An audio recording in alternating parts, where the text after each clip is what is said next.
Hi, this is Wacky again, and today's video is going to be about how I do my lighting and my shading. So I guess you would call that rendering. I'm not entirely sure, but what I basically do is I start out with my line art, and then I color in underneath it with just a plain gray.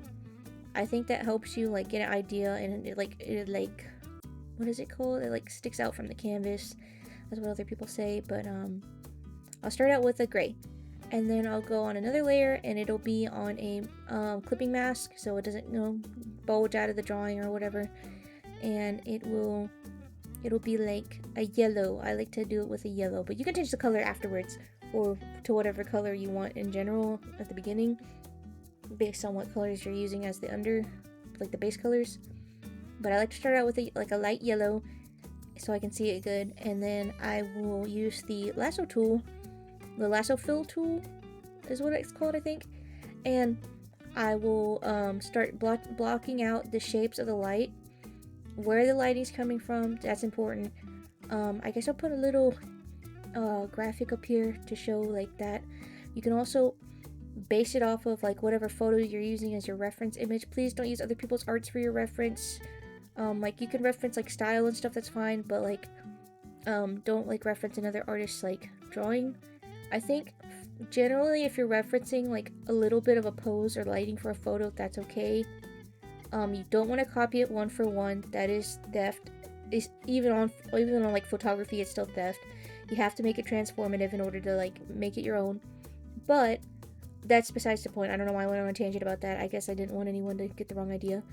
But so like, because you can see I have this reference image here, for example, in the corner, and I'm using that to get an idea of what kind of pose I want to do. So I'm not doing the exact same pose as the girl in the picture, but I'm doing something similar, and I'm doing kind of similar lighting, not the exact same. But I'm taking that, what's there, and kind of thinking about like, where does the light hit the girl? And where is the light coming from? So say, since he's in a pool, the light's going to come from, the top, because it's midday, you're in a pool, the sun's at the top of the sky, and so it's going to cast down on top of him, kind of. It might be at an angle a little bit depending on what time it is, but, so I have mine kind of just coming up from the top, maybe from the front a little bit, I guess, based on this drawing that I'm doing, and, I take that and I'll just block in all the light, and then I'll do another layer, and I'll block in all the shadows that have been cast in like a blue kind of color, a purpley blue. You can always change this later to like whatever color you want it to be. And then I set it on multiply for now. Multiply, I've heard, is not the best layer to blending mode to use. But I haven't figured out what blending mode I want to use for everything, so I've just used multiply for now. And I take that and I change the opacity a little bit, and then I'll go in and I'll smudge with the fingertip brush. That's what it's called in Clip Studio. It's fingertip. It's like a smudge smearing tool. I use it to do like little fine lines that are coming out. So like you'll see on the what is it called? The oh my god, I'm gonna cut that out. The inflatable pool floaty.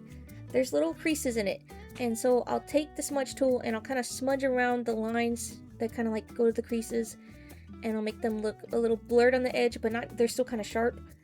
And then I'll take the blur tool in the blending section of Clip Studio Paint, and I'll blur some of the edges on the lighting to make it like a softer light, especially when it comes down from the forehead. I like to make it softer, so it's not like there's this big spotlight on your forehead. That doesn't make sense.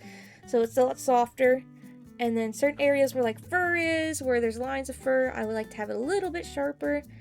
And then after that, that's kind of like all I do, is I just mess around with colors and like the opacity a little bit after that. And I think that's pretty much all I do. For extra rendering stuff, I typically like go into the colors when I do the colors, and like with certain, like where the fur patterns meet, like there's different colors of fur that meet, I'll use that smudge tool again to make it look like, oh, this fur is like kind of like going against this fur. and it like makes a little furry effect, but it's not too many fur hair strands. It's just like big little kind of blotches. You'll see that in this drawing right here. I did that, and I think it looks pretty good. I don't know what y'all think, but I likes it. That's about it. But I do have a shameless plug for this video. It's sponsored by myself and my friend.